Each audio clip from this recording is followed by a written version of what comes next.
हमारे Canadian immigration channel education and empowerment में आपको खुशामदीद। हमारा इसका बुनियादी मकसद, जैसा कि मैंने बताया, कि आपको एम्पावर करना है कि आप खुद ही अपने फॉर्म को भरें, खुद ही सारा स्टडी करें और सेल्फ सफिशिएंट हो जाएं। तो इसमें सबसे बड़ा फायदा यह है कि आप अगर अपने फॉर्म नहीं भी भर सकते, वक्त नहीं है, तो कोई बात नहीं, डॉक्यूमेंट तो आप ही को जमा करने हैं सारे, वो तो कंसल्टेंट नहीं करेगा ना। तो वो सारे आप कर लें और उसके बाद आप कोशिश करें, और नहीं अगर टाइम है तो आप कम से कम आप इतना बस कर लें कि आप डेटा एंट्री के लिए किसी को हायर कर लें, और सारी चेकिंग वगैरह और सारी मॉनिटरिंग आप अपने फॉर्म की खुद करें। तो उसमें यह कि आपका टाइम बच जाएगा। जैसे कि ऑफिस में भी तो होता है ना, कि कोई टाइपिस्ट होता है, कोई आपका कंप्यूटर ऑपरेटर होता है, तो फिर उसको कहते हैं भाई ये भर दें। तो अगर आप अपने ऑफिस में शेयर नहीं करना चाहते, और अब तो हो सकता है तो आप किसी ऐसी एजेंसी को हायर कर लें जो कि आपको डेटा एंट्री करके दे दे। तो ये मकसद ये है कि आपको एम्पावर किया जाए ताकि आप बिला वजह अपने पैसे ज़ाय ना करें। अब हम देखते हैं कि हम कैसे जा सकते हैं स्टूडेंट वीज़े पे पढ़ने के लिए कनाडा, और किस तरह फिर अल्टीमेटली हमें पीआर भी मिल सकता है, हमें इमिग्रेशन भी मिल सकता है। इससे एक वीडियो हम बना चुके हैं पहले, जिसमें कि हमने इंट्रो दिया था कि स्टडी परमिट के मुतालिक एक बुनियादी मालूमात दी थी। अब मैं देखें फिर कैनेडियन साइट पे हूँ। हम गवर्नमेंट साइट से ही आपको चीज़ें बताते हैं और उसमें कुछ ऐड करते हैं जो कि हमारी नॉलेज में अगर हो। लेकिन फिर भी ये है आपसे दरख्वास्त कि आप जब भी आपको ये चीज़ें पढ़नी हो, देखनी हो, तो आप हमारे पढ़ने के बाद आप अपने काम के लिए गवर्नमेंट ऑफ कनाडा की साइट पे जाएं। और गवर्नमेंट ऑफ कनाडा की लेटेस्ट होती है साइट, अपडेट होती रहती है और ऑथेंटिक होती है। लेकिन ये कोई भी चीज़ लीगल डॉक्यूमेंट नहीं होता है, ये सिर्फ गाइडेंस होती है। तो इसी तरह हमारा चैनल भी सिर्फ गाइडेंस है आपके लिए। तो अब हम चलते हैं कि स्टडी परमिट या पढ़ने के लिए कौन जा सकता है, कौन अप्लाई कर सकता है। तो मैंने फिर यहाँ पर ये हु कैन अप्लाई पे मैंने सेलेक्ट किया, और मैं देखता हूँ कि अब क्या आया। लेकिन इसमें आ गया एलिजिबिलिटी रिक्वायरमेंट। तो मतलब ये हुआ कि आज का हमारा टॉपिक है कि who is eligible to get the study permit, या तालीम हासिल करने के लिए कनाडा जाने के लिए वीज़ा किसको मिल सकता है। तो अब आप देखें, पहली कंडीशन मैंने पहले वीडियो में बता चुका हूँ कि डीएलआई यानी डिजिग्नेटेड लर्निंग इंस्टीट्यूट, कनाडा ने अपने गवर्नमेंट ने इंस्टीट्यूट जो है ना, वो जैसे अपने यहाँ हमारे यहाँ होता है ना, HEC approved, PC approved, PM DC approved. तो इस तरह की जो अप्रूव्ड होती है ना यूनिवर्सिटीज, तो कहा जाता है कि उनमें दाखला लें।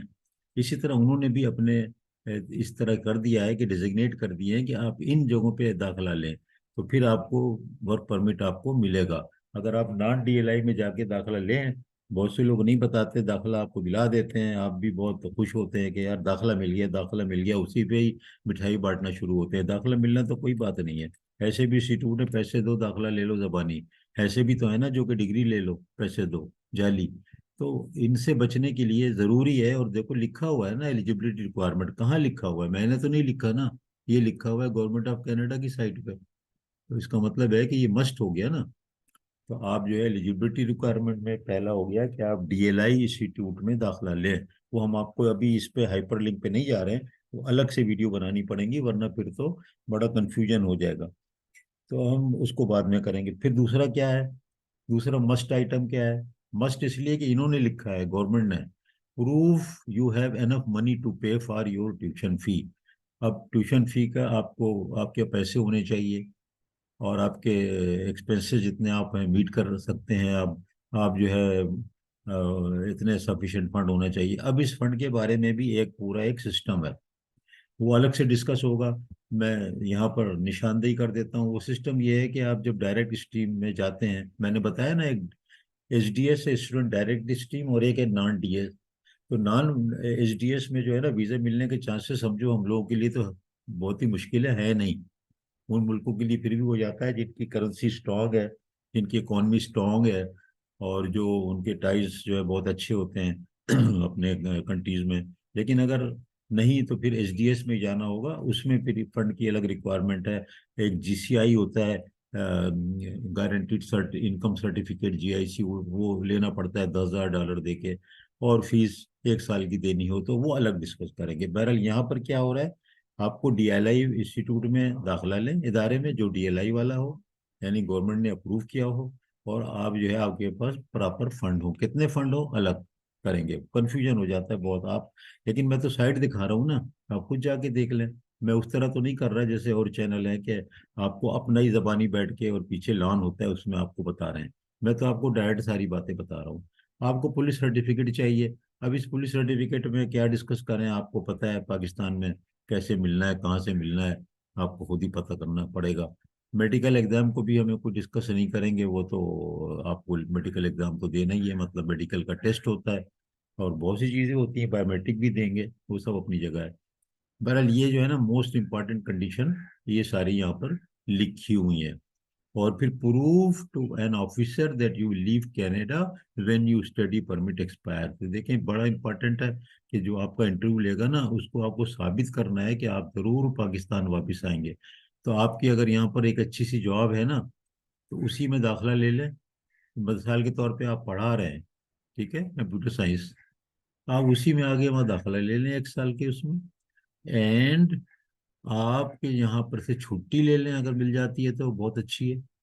छुट्टी मिल गई, अब ये क्या है कि बहुत उम्दा आपकी टाइज हो गई, आपका बैंक स्टेटमेंट हो गया, आपका इनकम टैक्स हो गया, आपकी सारी चीजें हो गई, तो ठीक है। नॉन एच डी एस में आप फीस भी जमा करते हैं 1 साल की, सब कुछ करते हैं, लेकिन अगर ये आखिरी वाला जो है ना, ये आप ऑफिसर को कन्विंस नहीं कर सके और आपने सब कुछ यहाँ खत्म करके और आप कह रहे हैं कि बस मैं चल पड़ा, तो किसी भी तरीके से आपको वो प्रूफ करना है, बहुत ही सच्चाई से, झूठ से नहीं, तो फिर वो आपको वीजा मिलने के चांसेस बढ़ जाते हैं। अब ये फास्टर देखो लिख दिया इन्होंने कि अगर आप एचडीएस में जाते हैं तो ये फास्टर है, यानी कि जल्दी मिलता है। मैंने भी आपको बताया फास्ट भी है। और स्टूडेंट वीजे की फीस भी हम अलग से दिखाएंगे आपको, वो बहुत ज़्यादा नहीं है, 150 कैनेडियन डॉलर है। और हम आपको इसमें एसडीएस में ही ले जा करके पूरी चीज़ें बताएंगे। तो वाइल स्टडी इन कनाडा पे हम नहीं जा रहे, हम जो है यहीं पर ही हैं। किस पे हैं हम फिर देख लें, फिर हम रिपीट कर लेते हैं, छोटी सी वीडियो है। एलिजिबिलिटी रिक्वायरमेंट क्या करना है, डिजिग्नेटेड लर्निंग इंस्टीट्यूट कनाडा में अप्रूव, जैसे हमारा एचईसी अप्रूव, वहाँ दाखिला लेना है। अब दाखिले के लिए जो प्रोसेस करना है ना, यूनिवर्सिटी की रिक्वायरमेंट वो आपने अलग पूरा करनी है। ये नहीं है कि वो आपको ऐसी दाखिला देंगे, वो तो आपको पता है ना, वो मांगेंगे आपसे इंग्लिश का ही मांगेंगे, कोई इम्तिहान का मांगेंगे, कोई आपके सारे सर्टिफिकेट आपके मांगेंगे। वो सर्टिफिकेट के लिए आपको यहाँ के एचईसी वगैरह और सब चीज़ों से गुजरना होगा। तो अगर आपका अभी भी अगले 6 महीने में, साल में इरादा भी है, तो आप अभी से जो है ना कम से कम लोकल काम करके रख लें, मतलब अपनी डिग्री में को सर्टिफाई और कराने से एचईसी में मैट्रिक से इंटर तक सारी चीज़ें जमा करने में ठीक ठाक यहाँ टाइम लगता है पाकिस्तान में। तो आप ये चीज़ें अभी से करें, अगर आपको जाना है अगले साल अभी से शुरू करें ये सब। फिर आप ये जो है ना प्रूफ ऑफ फंड को देख लें कि कैसे करूंगा मैं, फीस में दे सकूंगा नहीं दे सकूंगा, और रुपया इतना नीचे गिर चुका है कि एक मसला है। ये 2 आइटम को आपने पहले से करना है। पुलिस सर्टिफिकेट, मेडिकल, ये कोई वो नहीं है। हाँ, और ये कि कैसे प्रूफ करेंगे, तो टाइज, यानी कि आपके यहाँ पर कोई अच्छी सी नौकरी हो तो छुट्टी लेकर के जाएं, अगर कंपनी में काम कर रहे हैं तो छुट्टी लेके चले जाएं, और आपके यहाँ पर कोई एसेट है तो वो भी जाहिर होने चाहिए।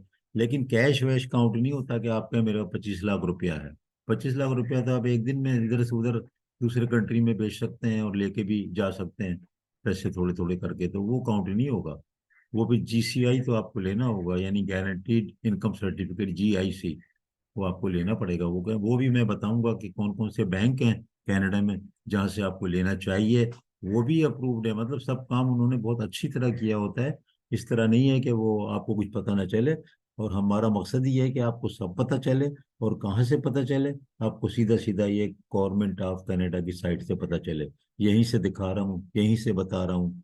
और मैं पीछे कहीं लान पे बैठ करके या कुर्सी पे वो मैं आपको नहीं बता रहा हूँ, आप सिर्फ और सिर्फ इस तरफ ला रहा हूँ, तालीम दे रहा हूँ कि आप जो है ना खुद ही अपने काम को उभरें। और एट द मोस्ट आप कोई डेटा एंटर कराने के लिए किसी की हेल्प ले लें, उसको आप अगर वो कुछ पेमेंट है तो वो कर सकते हैं। लेकिन कंसल्टेंट हायर करते हैं, रिप्रेजेंटेटिव हायर करते हैं तो कोई गलत बात नहीं है, लाइसेंस्ड होना चाहिए, रेगुलेटेड होना चाहिए। कहाँ से, गवर्नमेंट ऑफ कनाडा से।